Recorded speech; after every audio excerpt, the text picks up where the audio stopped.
Como ontem foi o Dia Mundial da Recuperação das Festanças aí de final de ano, o vídeo está saindo agora, mas ele não é menos importante porque tem tudo a ver com as metas literárias que provavelmente você está aí planejando para esse ano.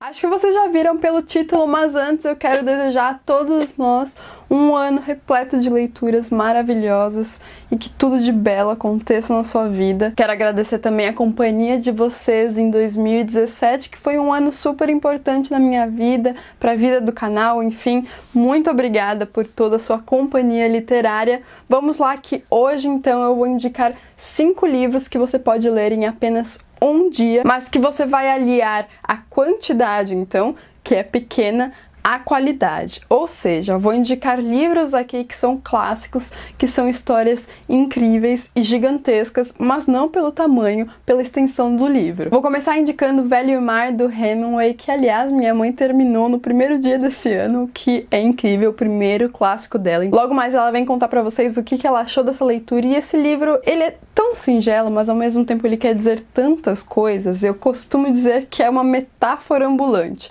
Esse livro é toda uma metáfora. Aqui nós temos um velho pescador que está há mais de 80 dias sem conseguir pescar, sem o seu sustento, portanto, e ele vai para alto mar num determinado dia, quase sem esperança nenhuma de conseguir algo para que ele pudesse vender ou mesmo se alimentar. E acontece dele fisgar um peixe gigantesco, muito maior do que ele conseguia ali suportar, e ele acaba sendo rebocado por esse peixe. Não vou dizer mais o que acontece, mas a história é basicamente essa. O que acontece a partir de então e quais as consequências e o que a gente pode tirar disso. Eu acho que essa é a superfície desse livro. Você tem muitas camadas aqui que você vai acessando conforme você pensa na história. Como disse, é uma história que parece simples, mas ela não é. A metáfora aqui vem toda de uma situação que nos leva a entender melhor o contexto ali dado pra gente. Vai falar sobre superação, sobre o que nós podemos aguentar nessa vida, sobre os nossos anseios e sonhos.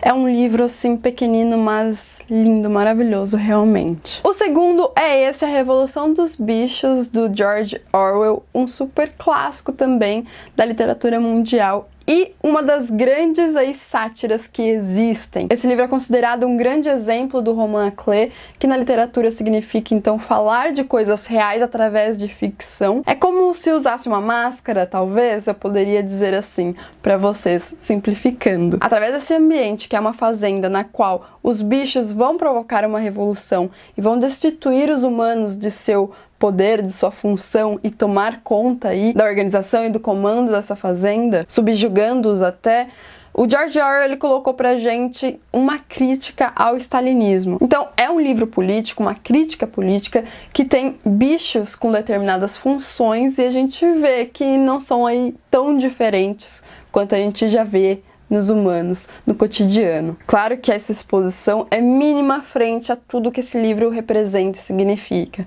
Então só vou instigá-los um pouquinho, mas leia porque é sensacional. O que falar desse livro, que é A Hora da Estrela, da Clarice Lispector? Já tem até um vídeo só pra ele, é só clicar aqui no cardzinho.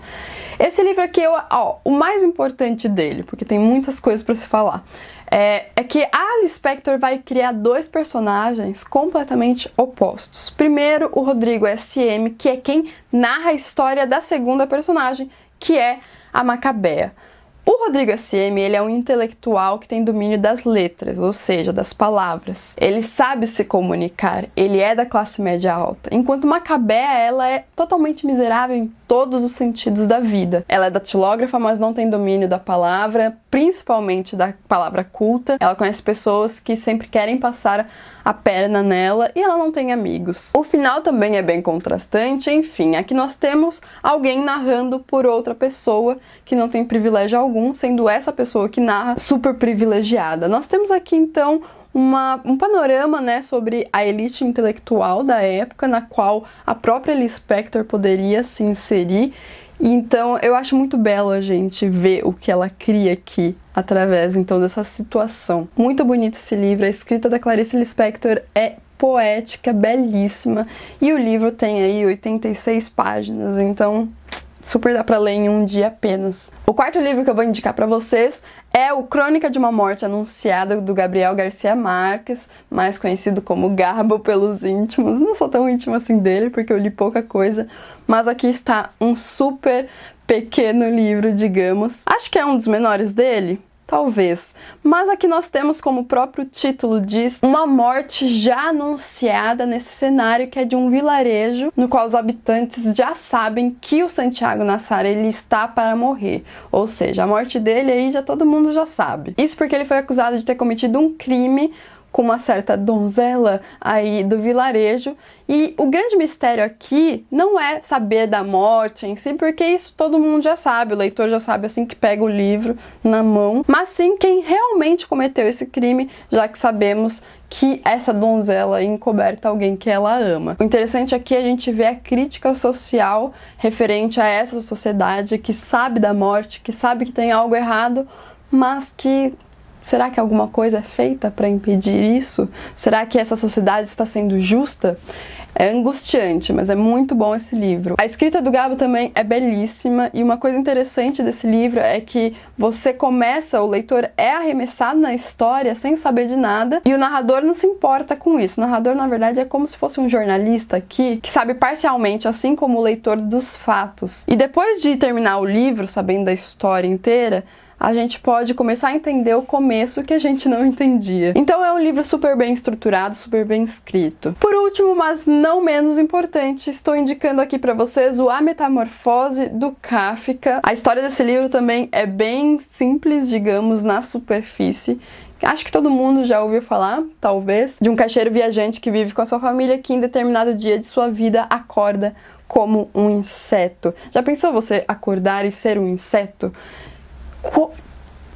Na superfície temos essa história que parece ser bem boba, mas a gente vai tirando camadas de significações aí super interessantes. Então tá aqui super indicado também esse livro que tem menos de 100 páginas também. Bom, aqui estão então os 5 livros que eu indiquei hoje para vocês. Eu espero que vocês tenham gostado desse primeiro vídeo do ano. Se você gostou, não se esqueça do seu joinha, assim você avisa o YouTube que sempre quer receber as notificações aqui do canal, e compartilhe com seus familiares e amigos que são leitores também.